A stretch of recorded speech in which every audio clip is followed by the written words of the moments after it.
Bharatiya Janata party जिंदाबाद, Bharatiya Janata party जिंदाबाद, भारतीय जनता पार्टीच्या नवागतांना জানাই স্বাগতম, भारतीय जनता पार्टीच्या नवागतांना জানাই স্বাগতম, भारतीय जनता पार्टीच्या नवागतांना জানাই স্বাগতম।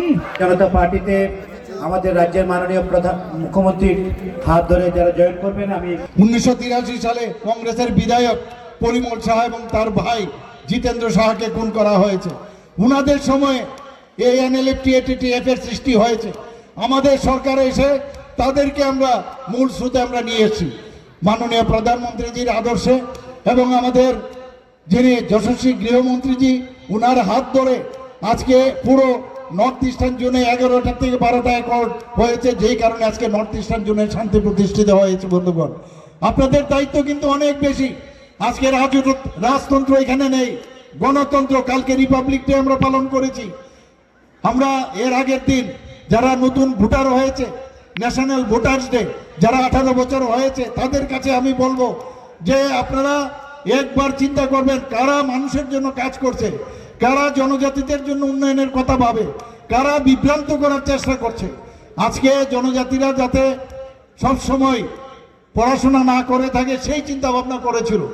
আমাদের সরকার আসার আগে মাত্র 4টা এখানে একলব্য মডেল রেসিডেন্সিয়াল স্কুল ছিল, আর আমরা এসে এখানে 21টার মতো একলব্য রেসিডেন্সিয়াল মডেল স্কুল করেছি। শুধু তাই নয়, আরো 15টা যাতে করা হয় তার জন্য আমি গিয়ে দিল্লিতে এবার গিয়ে আমি তারও দাবি রেখেছি। বন্ধুগণ, যে we don't need any teacher, we want partner. আমরাও পার্টনার চাই। আমাদের সাথে যারা আছে ভালোভাবে, যারা পার্টনার ভালোভাবে পার্টনার হিসাবে থাকুক, আমরাও চাই। আমরা কাউকে বলি না তোমরা চলে যাও, কিন্তু পার্টনারের অর্থ এই না যে তুমি আমাদের কার্যকর্তাদের মারবে, পিটবে।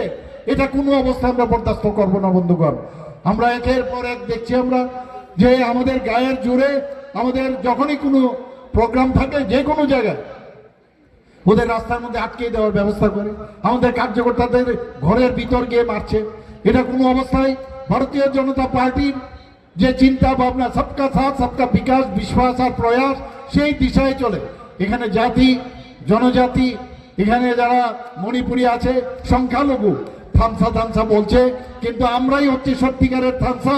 সবাইকে নিয়ে আমরা একসাথে এক ত্রিপুরা, নতুন ত্রিপুরা আমরা গর্ব, সেই অঙ্গীকার আমাদের করতে হবে। বন্ধুগণ, তবে গিয়ে আমরা ত্রিপুরাকে এক শ্রেষ্ঠ ত্রিপুরা আমরা করতে পারবো। বন্ধুগণ, এখনো অনেকে উস্কানি দিচ্ছে কিভাবে দাঙ্গা এখানে লাগানো যায়, কিভাবে জাতি এবং জনজাতির মধ্যে একটা ডিভাইড অ্যান্ড রোল চালিয়ে কিভাবে রাজ্যকে চালানো যায়, এডিসিকে চালানো যায়। বন্ধুগণ, কিন্তু আমরা আগেও দেখেছি 1984 সালের যখন শিখ দাঙ্গা হয়েছিল তখন কিন্তু ওনাদের শব্দ নেই। আমরা 2004 সালে আমরা দেখেছি যে এক জনজাতি ভাই, একজন অফিসার সুখরাম দেববর্মা, তার অফিসে গিয়ে তাকে খুন করা হয়েছে। এই সাবরুমের মধ্যে 69 জনকে খুন করা হয়েছে। আগে এই কমিউনিস্টদের সময়ে খুন, সন্ত্রাস, ধর্ষণ, অগ্নিসংযোগ এইগুলোই ছিল, কিন্তু আমাদের সরকার আসার পর একটা জায়গায়ও রাজনৈতিক কোনো সন্ত্রাস হয়নি। আমরা চাই ত্রিপুরাতে প্রপার ওয়েতে মানুষ রাজনীতি করুক, এবং সেখানে কোনো অবস্থায় এই ধরনের যে একটা ডেফিনেশন রাজনীতির ছিল তার থেকে আমরা বেরিয়ে আসতে। বন্ধুগণ, সেইভাবেই আমরা ট্রিপল ইঞ্জিনের সরকার আগামী দিন এডিসিতে আমরা দেখতে চাই। তো আমি পাপ্পুই জন্য বলছি, ওই যে রাহুল গান্ধী যেমন ইলেকশনের সময় খুঁজে পাওয়া যায় না, জলের জাপ মারে কিসের জন্য? মাছ ধরার জন্য। বিহার ইলেকশন চলছিল, বিদেশে হঠাৎ করে ঘুরতে গেল, খোঁজাখুঁজির পরে ইলেকশনের 2 দিন আগে এলো, মানুষজন নেই, কিছু করার নেই, বুঝতে পেরেছেন কংগ্রেস হারবে, গুহারা হারবে বিহারে। তিনি ওই যে ক্যামেরাম্যান কিছু নিয়ে গেলেন, সাংবাদিকদের কিছু নিজের ক্যামেরাম্যান, জলের জাপ দিয়ে ওই মৎস্যজীবীদের সঙ্গে সাধারণ মানুষ, আমিও সাধারণ মানুষ, এই পরিচয় দেওয়ার জন্য জলে জাপ দিল। আমি ছিলাম সেই দিন শিলাশুড়ি। আমি সাংবাদিকদের বলেছিলাম উনি জলে ডুব দিলেন তো দলকেও ডুববে, দেখবেন বিহার ইলেকশনে তাদের রেজাল্ট খারাপ হবে। এই কথাই তো হলো। আজকে আমি এখানে দাঁড়িয়ে বলছি তার বন্ধু প্রদ্যুৎ বাবু উনি ত্রিপুরা রাজ্যের প্রাপ্য। আগামী 2026 এডিসি নির্বাচনে বিজেপি যখন এডিসিতে ক্ষমতায় আসবে উনি এভাবে কথাই বলবেন যে বিজেপি মানিক সাহেব নেতৃত্বে রিগিং করে জয়লাভ করেছে, আর তারা ভোট চুরির অভিযোগ এনে সিপিএম কংগ্রেস মাথা আন্দোলন করবে আমাদের বিরুদ্ধে। আমি আজকে এখানে ঘোষণা দিয়ে গেলাম। অডিট করানো হয় না, অডিট করানো এটা একটা সংবিধান, সাংবিধানিক বিধান। সংবিধানে লেখা আছে ভারতের রাষ্ট্রপতি আমাদের অডিটর জেনারেল এন্ড কন্ট্রোলারকে নিয়োগ করবেন এবং তিনি রাজ্য দেশের সমস্ত ডিপার্টমেন্টের সরকারি টাকার হিসাব তিনি করাবেন।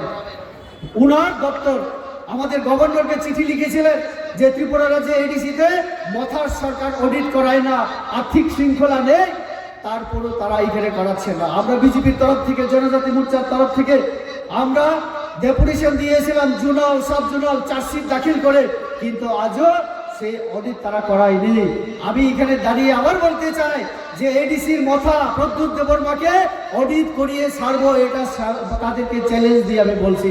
অডিট করিয়ে ছাড়বো, জনগণের টাকার হিসাব দিতে হবে, না হলে জেলে যেতে হবে। জেলে যাওয়ার জন্য প্রস্তুত থাকো, না হলে অডিট করে রিপোর্ট জমা করো, কারণ এটা সংবিধানে লেখা আছে। তুমি প্রদ্যুৎ বাবু তুমি তো বলো যে রেবতী ত্রিপুরা সংবিধান সম্পর্কে কোনো জ্ঞান নাই তার। আমি না হয় সংবিধান জানি না, কিন্তু তুমি তো প্রদ্যুৎ, তুমি তো রাজা, তুমি তো সংবিধান জানো, তুমি তো পড়াশোনা শিক্ষিত, তো তাহলে এটা তোমার খেয়াল রাখা দরকার। প্রত্যেক দিন তুমি বলো কনস্টিটিউশনাল সলিউশন সংবিধানের মাধ্যমে সমাধান করবেন, তাহলে সংবিধানে যেটা লেখা আছে তুমি সেটা কেন করো না? অডিট করাতে হবে, নইলে জেলে যেতে হবে। তিনি বিজেপি দলগুলি বলার সুযোগ পাবে যে বিজেপি সাম্প্রদায়িক দল, হিন্দুত্ববাদী দল।